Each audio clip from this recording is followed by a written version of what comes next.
Hey everyone, I'm Nathan with the ebookreader.com. So I've got another review for you guys today. It's the InkBook Primes. This is the latest e-reader from Artitech. This is an Android-based e-reader. It's got a flush glass screen, 6-inch screen with page buttons on each side.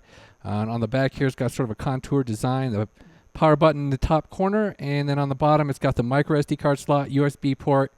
So I like the design. It's quite nice. It's easy to hold.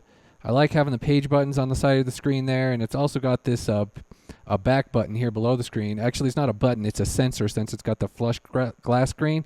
But I thought it'd be a problem, like, because of the NIP glow light, I was always accidentally pressing it. But with this one, it's not easy to activate. You have to actually press and release like an actual button. So it doesn't have the accidental presses that I thought it would.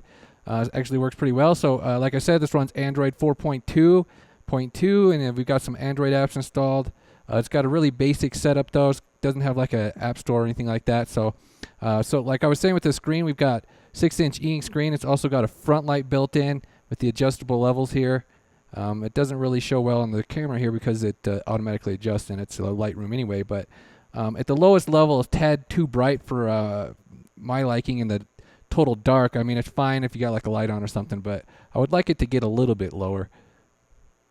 But all in all, the front light's very even. It looks really good. It has no weird colors or anything like that. The operating system is quite fast when you're turning pages. This e-reader has a 1.6 gigahertz processor, quad core. It's the first one I've come across with that combination, and it does move along quickly. We've got some different font adjustment options up here with this default app. So this is the default reading app, supports EPUB and Adobe DRM as well. So you can also load PDFs in here. I'll be doing a different review for PDFs. So we've got a variety of font sizes here. Like I was saying, this screen has the 212 pixel per inch screen, so it's not quite as high resolution as some of the others out there, but it's still easy enough to read even at the smallest font size. So the app also has a landscape mode. So if we go in here, we got some different options over on the second page here. I'll increase the font size so we can see it a little better. On the second page here, we got the usual. We got some margin settings, some line spacing settings. Like I say, we can switch it over to landscape mode, which I do like. And it's still the page buttons still work in landscape mode, so that's definitely a plus. You've also got this high contrast mode available, which inverts the text, so you'll have white text with a black background. It works quite well on other ebook apps. I've tried this before, and it has too much ghosting, like too many after images from page to page. But they've got it set up well with this app. It does the full refresh, and you pretty much have to do that when you have black background like this, so you get the even text. It doesn't have the ghosting going on, so that does work well with this app. It works better than with other apps. So you've got the other usual on-screen features. You hold down on a word, you get a dictionary lookup, but at present it just has translation dictionary for English and Polish. It doesn't have any actual definitions. I talked with them, and they said they were going to be adding some more dictionaries here shortly, so that'll be changing hopefully. Highlighting, it doesn't really work that great. It's kind of hit or miss. I mean, it's really hard to adjust the end point and the beginning point. Once you stop, you can't adjust them. It doesn't do anything, so you have to basically get it right the first try. It's not as accurate as other apps for some reason. And then you've also got the table of contents available right here. You can even search the table of contents, which I don't think I've seen that before. You can also search in the book as well. From the top the menu here, and we bring this up, we can run searches within the book. So let's just pick a word here and run a search. So I'll give you a list of searches. The only kind of weird thing is it flashes like every time it refreshes. But yeah, then it gives you the list, and it's functional. You can jump back and forth between the different appearances of that word.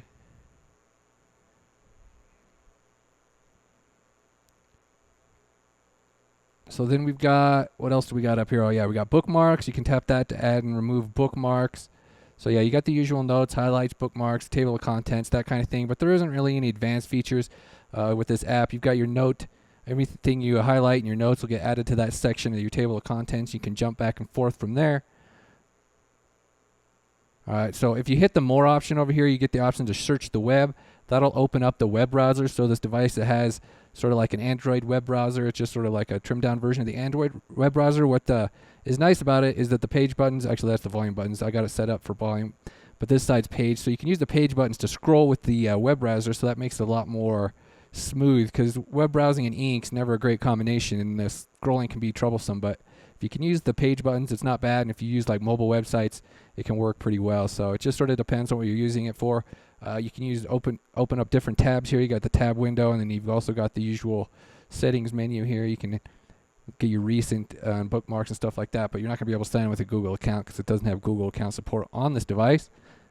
So we've got our home screen right here. It'll list your currently reading and your recently read and added titles, and we've got our library view over here for your added ebooks to this device.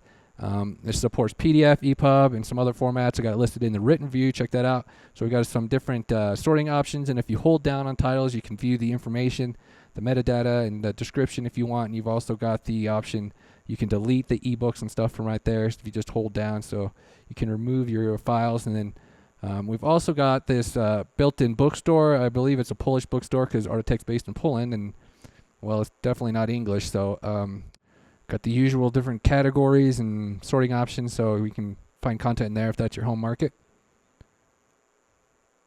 So some other stuff, like you can see I got the Kindle app installed down here. You can install apps. It has this basic app store, but it doesn't really have any apps in it. It just has like 10 reading apps, so it doesn't have like any kind of, Android apps that you can install, like file managers or anything like that. But it's got some reading apps in here. I've tried the Kindle one, and it actually works well. I already uploaded a video for that, so I won't show it again. I had problems with the Kobo app working. It's never loaded until right now, it seems, so that's kind of strange. So I tried using it before, and it would always just give an error, but I couldn't read the error because the menu was whited out. But now it seems to be loading, so I guess I'll have to try that separately. All right, so it's got a basic file manager in here you can use to like move files and delete files. The only problem is, so whenever I try to delete something, it crashes. So yeah, it doesn't delete it either, so it's kind of not working right now. Hopefully they'll get that updated soon, because yeah, you kind of need a file manager. And we've got the dictionary app over here. It just has currently the English and Polish dictionaries, and like I was saying before, the English dictionary doesn't give definitions at present, so I guess they're adding more dictionaries soon. So right now we just have these two, but I guess they're going to be adding some more later to expand on that. This button up here, it refreshes the screen. If you ever need to refresh the ink screen, you can access your notifications menu up here. It has the Bluetooth and Wi-Fi quick access icons up there. So this device does have Bluetooth if you want to connect a keyboard or like headphones, but it doesn't have any apps that work with them, so that's kind of weird. You have to install that app yourself. In this menu over here, you can actually customize exactly what you want the page buttons to do. So this works well with like the Kindle app. You need to have volume up and down to turn pages instead of like the page forwards for it to work right. So that's a plus. You can add that in there. There's some other settings, like you can turn off the touchscreen if you want to avoid accidental presses. You can disable the touchscreen, which is the first time I've come across that, and that's definitely handy. Some of the other stuff we've got in here, you can modify those shortcuts you got on the home screen. You can just change those 3 over there. You can change them up to whatever you want, so you have quick access to your apps or your books. We've got some other advanced settings over here in the user-defined section. You can set like how soon you want the device to go to sleep and turn off Wi-Fi. So the Wi-Fi, it'll turn off after 10 minutes or 15 minutes, however long you set it. We've got the screen refresh times you can customize in here as well. So the Wi-Fi, I don't know, sometimes it'll turn off even if you're using it. So you gotta kind of turn it back on sometimes, but it does help to keep it turned off, obviously, to keep the battery level up. And then you got this setting in here you need to turn on if you want to side load from your computer. Otherwise it's not going to show up on your computer. I'm kind of surprised it wasn't the default setting, actually. So it comes with 8 gigabytes internal storage space. There's about 5.5 usable. And then we've also got the apps you can install as well. It's got about 1 gigabyte of space that you can install apps down here. Yeah, about 500 free. I've already installed those 3, took up a good share of it. So yeah, you can install a few apps. You're not going to be able to install a ton, but you can install a few. And it just sort of depends on the usefulness between app, how well they're going to work on ink, because a lot of these apps aren't designed for ink. So as far as PDFs go, I'm going to do a separate review for PDFs, because the app at present is only has some of the features. It doesn't have any zooming features. They're supposed to be adding some soon. So I'm going to wait until they add that to do the PDF review, because right now PDFs really aren't that useful unless you use PDF reflow, because with no zooming options, you can't really do a whole lot. So I'll upload a separate video for that.